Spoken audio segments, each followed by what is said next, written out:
everyone, welcome you all to my class. This is day 8 of our free spoken English course. এবং আজকে আমরা focus করব modal verbs এর উপরে as I promised. So this is part 1 of modal verbs. আমাদের বুঝতে হবে যে modal verbs কি এবং কেন আমাদের modal verbs শেখা দরকার. I believe that you must have seen all those verbs in sentences. তোমরা নিশ্চয়ই এই ভার্বসগুলোকে সেন্টেন্সে দেখেছো এবং হয়তো কখনো সেগুলোর ব্যবহারও তোমরা সেন্টেন্সে করেছো but when you try to speak English you get very confused with those modal verbs. So yes, modal verbs can be tricky sometimes.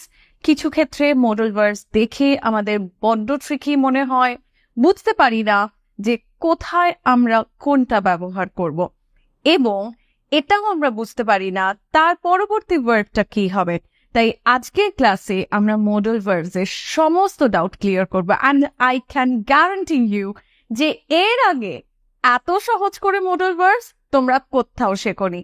So stay tuned guys and yes, এরপর থেকে কিন্তু আস্তে আস্তে করে আমরা ক্লাসে একটু একটু ইংলিশ বলার চেষ্টা করব। The more you listen English, the more you will learn. So একটু একটু করে আমার কথাগুলোর উপর ফোকাস করা শুরু করো। আই বিলিভ আমরা যে জার্নিটা স্টার্ট করেছি সেই জার্নিটা যদি মাঝপথে আমরা থেমে না যাই এবং যদি পুরোটা কমপ্লিট করি one day we will be fluent in English. So let's get started.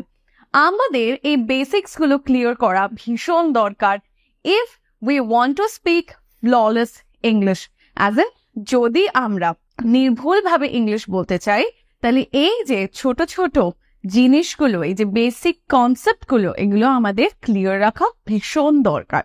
এবং দেখো, আমি বিশ্বাস করি তোমরা যারা আজকের এই ক্লাসটা দেখছো তোমরা নিশ্চয়ই এখানে যারা রয়েছো তারা 95% তোমরা যারা আছো তারা নিশ্চয়ই বেঙ্গলি মিডিয়াম থেকে বিলং করো কি তার বেশি হয়তো পার্সেন্টেজ বেঙ্গলি মিডিয়াম থেকে বিলং করো। এবং একটা কথা যেটা আমি প্রায় শুনি যে ম্যাম যেহেতু আমি বেঙ্গলি মিডিয়ামের স্টুডেন্ট তাই আমি ইংলিশ বলতে পারি না। My dear learners, this is not an excuse. এটা কোনো রকমেরই অজুহাত হতে পারে না। তাহলে হয়তো আজকে আমি এখানে দাঁড়িয়ে থাকতাম না, হয়তো তাহলে আজকে আমি ইংলিশ বলতাম না। এরকম না যে বেঙ্গলি মিডিয়াম স্কুলগুলোতে ইংলিশ শেখানো হয় না, বিষয়টা এরকমই যে আমাদের ইংলিশের ওপর যতটা চাপ দেওয়া দরকার বা যতটা ইংলিশের ইম্পর্টেন্স আমরা পরে গিয়ে ফিল করি সেই ফিলটা আমরা বেঙ্গলি মিডিয়াম স্কুলে করতে পারি না বিকজ অফ দি রেস্ট্রিকশনস। এনভায়রনমেন্টে প্রচুর রেস্ট্রিকশন থাকে এবং যার কারণে আমাদের ইংলিশ শিখতে অনেক বাধা আসে। ইংলিশটা অলওয়েজ আমাদের কাছে তখন অপশনাল মনে হয়। পরবর্তীকালে গিয়ে আমরা বুঝতে পারি যে ইংলিশের ইম্পর্টেন্স লাইফে কতটা ছিল। কিন্তু কোনোদিনই বাংলা মিডিয়াম থেকে এসছি বলে ইংলিশ বলতে পারি না এই কথাটা যেন আমাকে কাউকে না বলতে হয় এরকম ভাবে নিজেকে প্রস্তুত করতে হবে। লোকে যেন শুনে বলে তোমাকে দেখে মনে হচ্ছে না বা শুনে মনে হচ্ছে না যে তুমি বাংলা মিডিয়ামের স্টুডেন্ট। ওকে, সো দেখো আমরা যখন যেটা শিখবো সেটা প্রপার ভাবে শিখবো, যার জন্যই আমি বারবার করে বলছি এই যে চ্যালেঞ্জটা নিজেদের দিয়েছো এটা কমপ্লিট করো। আজকের পার্ট 1 আমরা কাজ করব ক্যান, শ্যাল, উইল এর ওপরে। ওকে, এবং আমরা দেখব যে আমরা সেন্টেন্সে প্রপার ভাবে ক্যান, শ্যাল, উইলকে কখন ব্যবহার করছি, কোন সিচুয়েশনে ব্যবহার করছি। ইংলিশে যে modal verbs গুলো রয়েছে সেগুলো হলো can, shall, will, could, should, would, may, might and must. Okay, এবং এই যে প্রত্যেকটা modal verbs রয়েছে এগুলো আমরা সেন্টেন্সে অক্সিলিয়ারি ভার্ব হিসেবে ব্যবহার করি। ওকে, আমরা অক্সিলিয়ারি ভার্ব হিসেবে ব্যবহার করি অ্যান্ড প্লিজ ডোন্ট ফরগেট এই যে ভার্বগুলোকে তোমরা এখানে পাচ্ছ এগুলো অক্সিলিয়ারি ভার্ব হিসেবে সেন্টেন্সে যখন ব্যবহার করছো তারপরে অলওয়েজ ভার্বের মেইন ফর্ম আনবে। অলওয়েজ ভার্বের মেইন ফর্ম আনবে। Main form as in main form মানে ভার্বের যে বেস ফর্মটা, রুট ফর্মটা সেটাকে সবসময় আনবে। Okay, that means the root form. Okay, always ভার্বের রুট ফর্ম আসবে এই ভার্বগুলোর পরে। ফাইন, যেরকম আমি যদি ক্যানের ব্যবহার করি সেন্টেন্সে, ক্যানের পরে আমি কিন্তু কখনো সোয়াম ব্যবহার করতে পারবো না। সোয়াম এর মেইন ভার্ব কি? সুইম। সুইম থেকে সোয়াম আসছে, তো swim is the root verb, right? তারপরে ক্যানের পরে আমি কখনো হ্যাজ ব্যবহার করতে পারবো না, আমাকে হ্যাভ ব্যবহার করতে হবে, বিকজ হ্যাভ ভার্বের থেকেই হ্যাজ আসছে। সো এইগুলোকে এবারে আমরা একটুখানি ক্লিয়ার করব। চলো কিছু সেন্টেন্সে এক্সাম্পল দেখে নিই। Now first will be starting with can.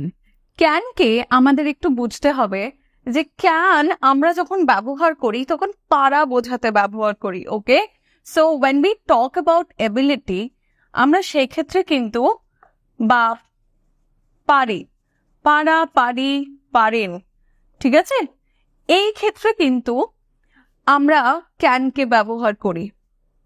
যেরকম আমি যদি এবিলিটির ব্যাপারে কথা বলি, এবিলিটি মানে কি? এবিলিটি মানে হচ্ছে সামর্থ্য, রাইট? আমি কি করতে পারি, আমার কি করার ক্ষমতা রয়েছে। তো যখন আমি নিজের সামর্থ্য, যখন আমি নিজের ক্ষমতার ব্যাপারে কথা বলতে যাই, তখন কিন্তু আমি এবিলিটির ক্ষেত্রে ক্যানকে ব্যবহার করতে পারি। পারমিশনের জন্য যখন কারো কাছ থেকে যখন আমি পারমিশন চাইছি, বা আমি যখন বলছি যে তুমি এটা করতে পারো, সেই ক্ষেত্রে আমরা ক্যানকে ব্যবহার করতে পারি। রিকোয়েস্টের ক্ষেত্রে যখন আমরা কারো কাছে কিছু রিকোয়েস্ট করি, তখন সেই ক্ষেত্রে আমরা ক্যানের ব্যবহার করতে পারি। পসিবিলিটি অর্থাৎ সম্ভাবনার ক্ষেত্রে আমরা ক্যানকে ব্যবহার করতে পারি। অফারের ক্ষেত্রে কাউকে কোনো জিনিস তুমি অফার করছো, সেই ক্ষেত্রে ক্যানের ব্যবহার হয়। সাজেশনের ক্ষেত্রে ক্যানকে আমরা ব্যবহার করতে পারি, যে তুমি এটা করো, এটা করলে ভালো হবে। সাজেস্ট করছি যখন কাউকে কোনো জিনিস উপদেশ দিচ্ছি, সেই ক্ষেত্রে আমরা ক্যানকে ব্যবহার করতে পারি। এবার দেখো, ক্যান আমরা অলওয়েজ ইনফর্মাল সিচুয়েশন বা ক্যাজুয়াল সিচুয়েশনে ব্যবহার করি। এটা কিন্তু আমি পাশে লিখে রাখছি, don't forget, okay? Informal or casual. So এই সমস্ত ক্ষেত্রে আমরা ক্যানের ব্যবহার করি। ফর্মাল সিচুয়েশনে আমরা ক্যানের ব্যবহার করি না। যেরকম আমি যখন আমার পরিচিত কারোর সাথে কথা বলছি, আমার বাবা মা, বন্ধু বান্ধব, আমার পরিচিত সার্কেলদের সাথে যখন আমি কথা বলছি, আই ক্যান ইউজ ক্যান। যখন আমি কোনো ফর্মাল কিছু লিখছি, সেটা লেটার হতে পারে, কোনো অ্যাপ্লিকেশন হতে পারে, মেল হতে পারে, আমরা কিন্তু ক্যানের ব্যবহার করে লিখি না। আমরা সেই ক্ষেত্রে কুড ব্যবহার করি, উড ব্যবহার করি, যেটার ব্যবহার আমরা পরে শিখবো, ওকে? সো আপাতত এইটুকু শেখো যে ক্যান যখন আমরা ব্যবহার করি, এটা কিন্তু আমরা পরিচিত সার্কেলের মধ্যে ব্যবহার করি। ইন অল দোজ কেসেস, যে কটা কেস এখানে লেখা রয়েছে, প্রত্যেকটা কেসেসে কিন্তু আমরা পারি বোঝাতে, পারে বোঝাতে, পারা বা পারেন বোঝাতে আমরা কিন্তু ক্যানকে ব্যবহার করি ইনফর্মাল কেসেসে। কটা সেন্টেন্স এবারে আমরা দেখবো। যেরকম এবিলিটি বলেছে, এবিলিটি মানে অলরেডি বলেছি, এবিলিটি বলতে আমি কি পারি, আমার কি করার ক্ষমতা রয়েছে। যেরকম আমি যদি বলি I can speak English, or if I say he can swim, so সেই ক্ষেত্রে দেখো আমি এবিলিটির কথা বললাম। ফার্স্ট সেন্টেন্সটায় আমি কি বলেছি? I can speak English, আমি পারি, কি পারি? আমি ইংলিশ বলতে পারি। So I can speak English। নিশ্চয়ই দেখেছো ক্যানের পরে স্পিক হয়েছে, main form of the verb. He can swim বলছে সে সাঁতার কাটতে পারে, হি ক্যান সুইমস।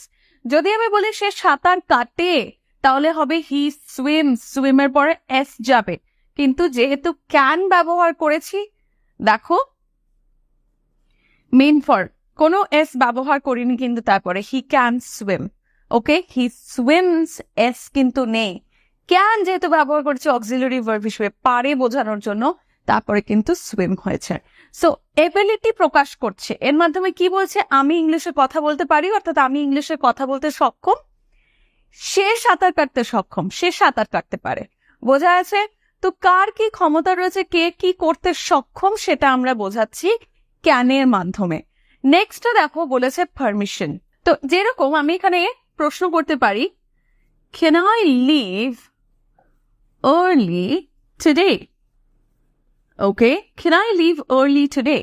অর্থাৎ আমি কি আজকে আগে বেরিয়ে যেতে পারি? can I leave early today? কারোর কাছ থেকে আমি এখানে পারমিশন চাইছি, কোনো কাজ করার জন্য আমি পারমিশন চাইছি এখানে। ক্যান দিয়ে কোয়েশ্চেন করেছে এখানে। ওকে, যদি পারমিশন আমি কাউকে দিই তাহলে সেই ক্ষেত্রে আমি কি বলতে পারবো?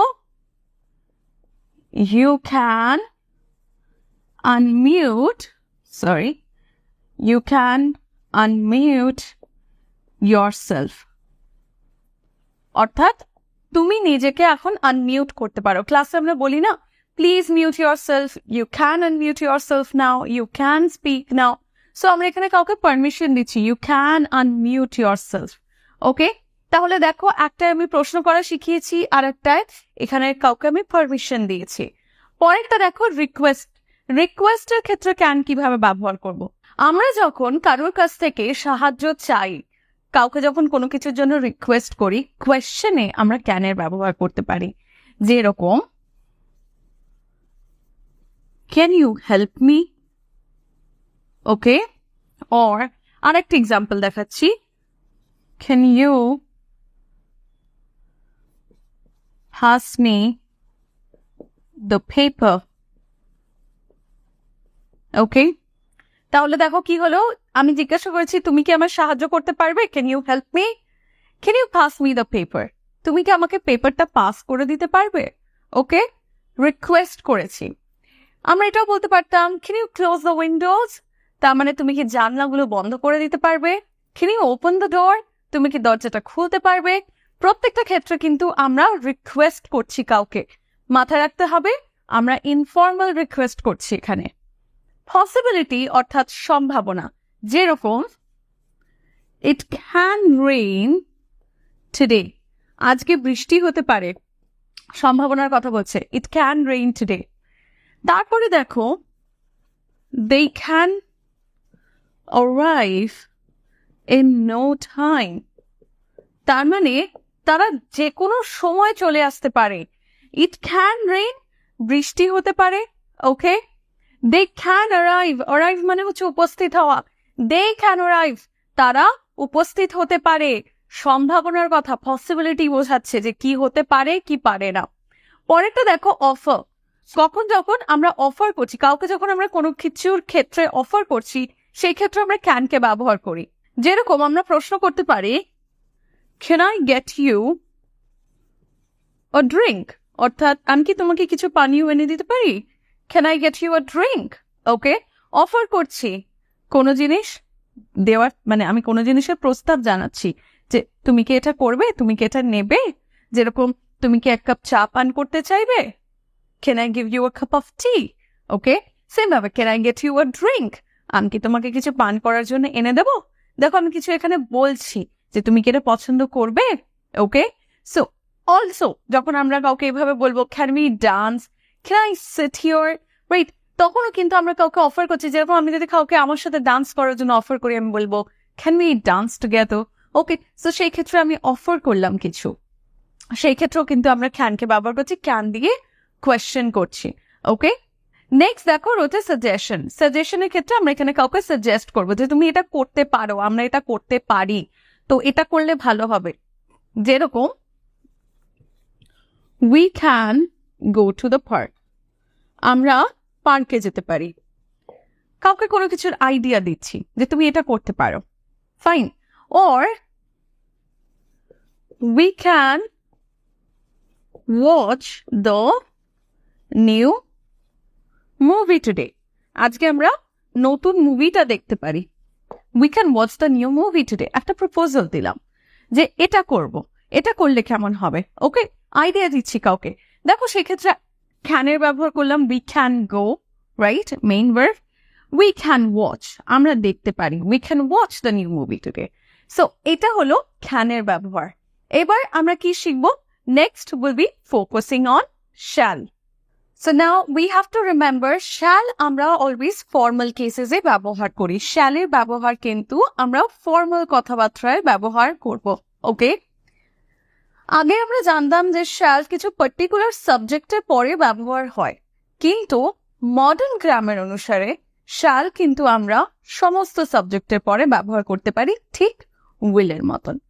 will যেরকম আমরা I এর পরে, ইউ এর পরে, হি, শি, ইট, দে সবার পরে ব্যবহার করতে পারি, শ্যালকেও ব্যবহার করতে পারি। এরকম কোনো লিমিটেশন নেই যে আমরা দের পরে শ্যাল ব্যবহার করতে পারবো না, আই এর পরে পারবো না, উই এর পরে পারবো না, বা ইউ এর পরে পারবো না, এরকম কিন্তু কোনো লিমিটেশন এখনকার গ্রামারে নেই।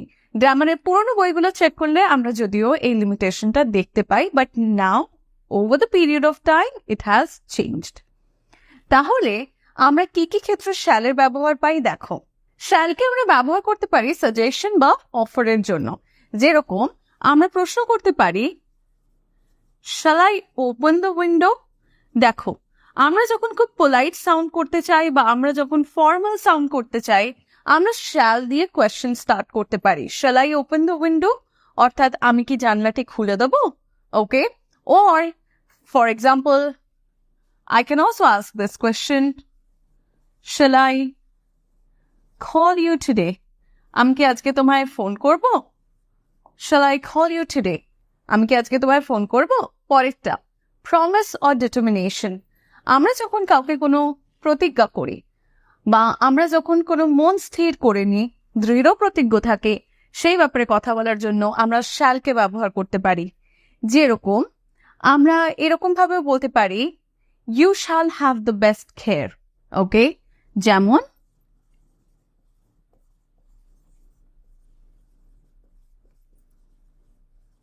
You shall have the best care.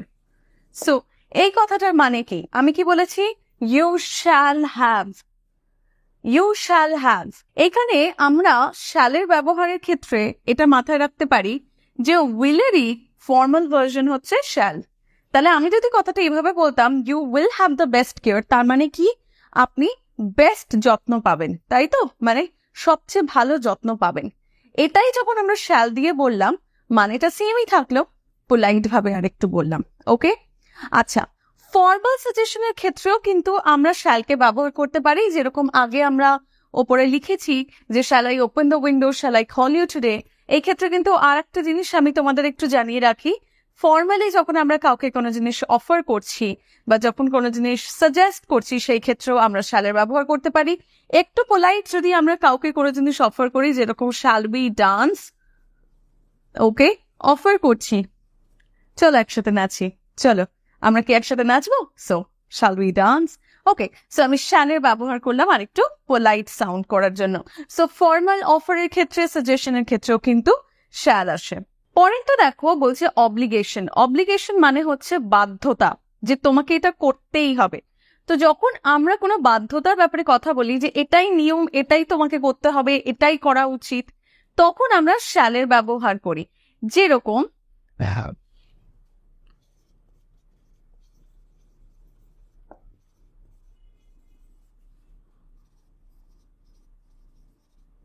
students shall speak politely with their teachers. Okay, so এখানে আমি কি বলেছি? Students shall speak politely with their teachers. এর মানেটা কি হলো? তার মানে হচ্ছে ছাত্রদের তার শিক্ষকদের সাথে ভদ্রভাবে কথা বলা উচিত।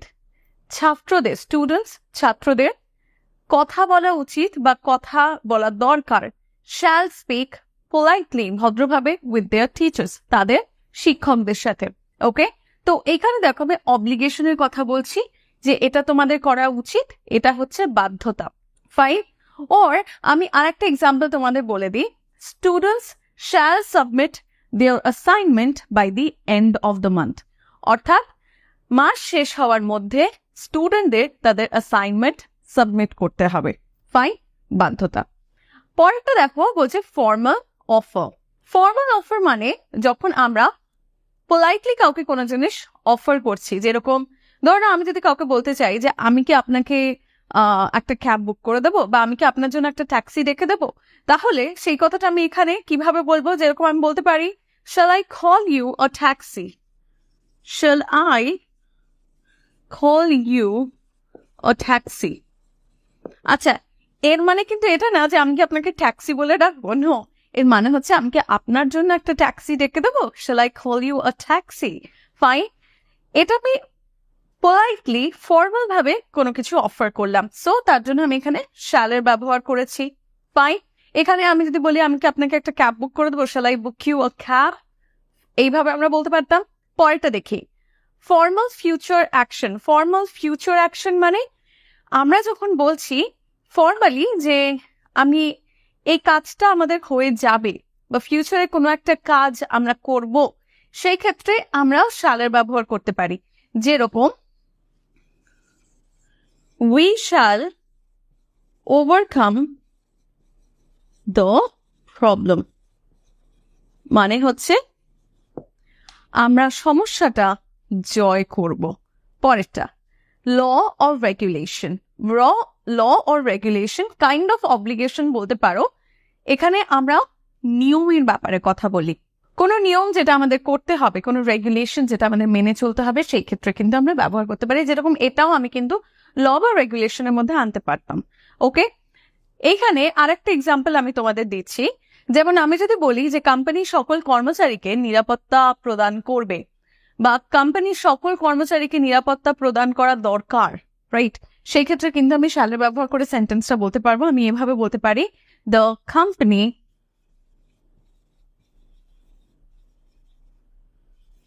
উইল না বলে শ্যালের ব্যবহার করতে পারি, যেহেতু formal. Shall provide safety to all employees. Okay, the company shall provide safety to all employees. So we are done with shall here. Shall এর ব্যবহার তোমাদের কাছে I hope clear হয়ে গেছে.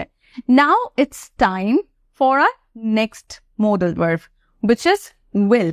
চলো will এর ব্যবহার দেখে নি। Now before we start will, it's important that you know যে উইলকে আমরা একটু লেস ফর্মাল সিচুয়েশনের জন্য ব্যবহার করি। উইলকে কি কি কেসেসে ব্যবহার করা যায়? যেরকম ফিউচার প্রেডিকশনের জন্য আমরা উইলকে ব্যবহার করতে পারি। ফিউচার প্রেডিকশন অ্যাজ এ আমি যদি বলতে পারি, যেরকম আমি যদি বলি যে কালকে বৃষ্টি হবে, তাহলে আমি বলবো it will rain tomorrow. Okay, so আমরা এটা এখানে কি বলবো? It will rain tomorrow. So আমি এখানে কালকের ব্যাপারে একটা কিছু প্রেডিক্ট করছি। কি প্রেডিক্ট করছি? যে কালকে বৃষ্টি হবে। উইলের পরেও কিন্তু দেখো আমরা ভার্বের মেইন ফর্ম ব্যবহার করেছি।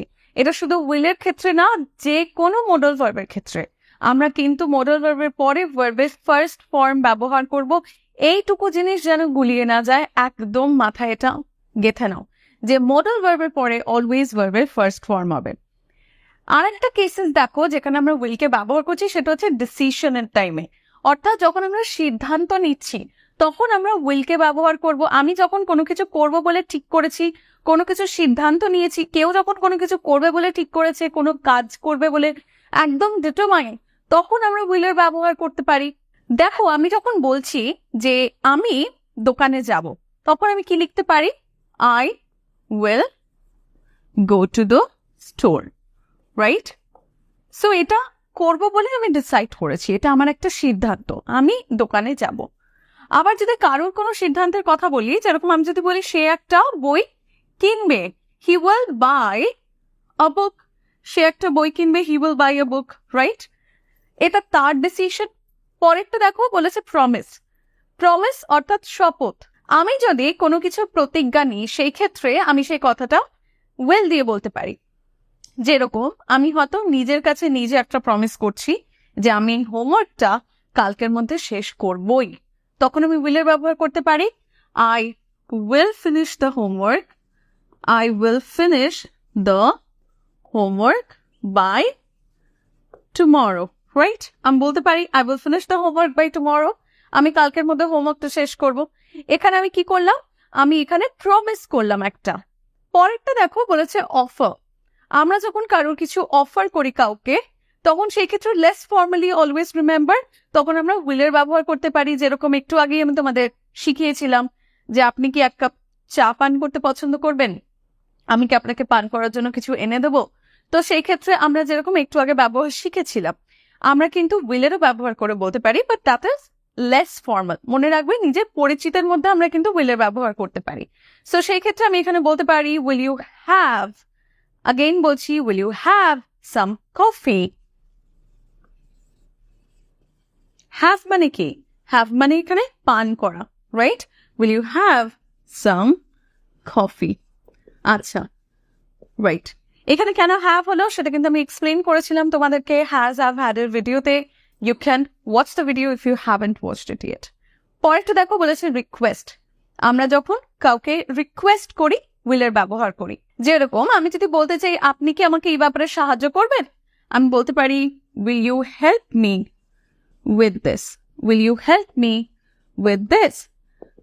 মাথায় রাখবে জেনারেলি অফার আর রিকোয়েস্টের ক্ষেত্রে আমরা উইলকে কোয়েশ্চেনে ব্যবহার করি। Next determination. ডিটারমিনেশন মানে যেখানে আমি দৃঢ় প্রতিজ্ঞ, আমি জানি যে এটা আমি করতে পারবো, বা আমি যেখানে একদম ডিটারমাইন্ড। তো সেই ক্ষেত্রে যেরকম আমি যদি বলি আমি সফল হব, বা আমি এটা করে দেখাবো, ঠিক আছে, আমি ইংলিশ বলবো, আমি প্রমাণ করে দেখাবো আমি ইংলিশ বলতে পারি, এগুলো হচ্ছে ডিটারমিনেশন। তো সেই ক্ষেত্রে আমরা উইলকে ব্যবহার করতে পারি। আমি যদি বলি আমি সফল হব, আই উইল সাকসিড। আমি ইংলিশ বলবো, I will speak English, I will speak English. Right? Okay. So this shows determination. আরেকটা হচ্ছে habitual action. Habitual action মানে যেটা প্রত্যেক দিন হয়, মানে যেটা হ্যাবিট, যেটা প্রত্যেক দিন হচ্ছে, আমি জানি যে এটা আজকেও হবে। যেরকম আমি যদি বলি সে আমাকে প্রত্যেক দিন বিকেল 7টায় কল করে, বা সে সবসময় বিকেল 7টায় কল করবে, আমরা এভাবে বলি না যে সে প্রত্যেক রবিবার করে হয়তো লুচি ছোলার ডাল খাবে, প্রত্যেক বাঙালি বাড়িতে হচ্ছে, সে প্রত্যেক রবিবার করে ভালো মন্দ খাবার খাবে, সে প্রত্যেক দিন আমাকে বিকেল 7টায় কল করবে। এই যে কথাগুলো, এগুলোর মধ্যে দিয়ে কি প্রকাশ পাচ্ছে? এগুলোর মধ্যে দিয়ে হ্যাবিচুয়াল অ্যাকশন প্রকাশ পাচ্ছে, অভ্যাস প্রকাশ পাচ্ছে। আমরা সিম্পল প্রেজেন্টের জায়গায় মাঝে মধ্যে এখানে উইলের ব্যবহার করি। সো সেই ক্ষেত্রে আমরা কিন্তু হ্যাবিচুয়াল অ্যাকশনের জন্য, যেটা প্রত্যেক দিন হয়, আমরা জানি এটা হ্যাবিট, এটা হবে, সেক্ষেত্রে উইলের ব্যবহার করতে পারি। তাহলে আমি এই যে কথাটা এইমাত্র বললাম যে সে প্রত্যেক দিন বা সে সব সময় আমাকে বিকেল 7টায় ফোন করবে, এটা আমরা কিভাবে বলতে পারি? She will always call me at 7 p.m. সে আমাকে সব সময় 7টায় ফোন করে, বিকেল 7টায় ফোন করে। So here we are done with today's agenda. আমরা আজকের ক্লাসে কি কি শিখলাম? আমরা আজকের ক্লাসে শিখলাম can, shall and will. Next ক্লাসে আমরা এর past ফর্মগুলোর ব্যাপারে কথা বলবো। We will learn the uses of could, should and would, যেটা নিয়ে সাধারণত তোমরা বেশি ঘাবড়ে যাও। সো আই হোপ তোমরা আজকের ক্লাসে একদম ক্লিয়ার হয়ে গেছো যে can, shall, will কোথায় ব্যবহার করতে পারি। I'll see you again very soon in my next class. Thank you for today, guys. I hope you all are excited for the next class, and if you are, then don't forget to share this lesson with others and also invite them to join my free spoken English course.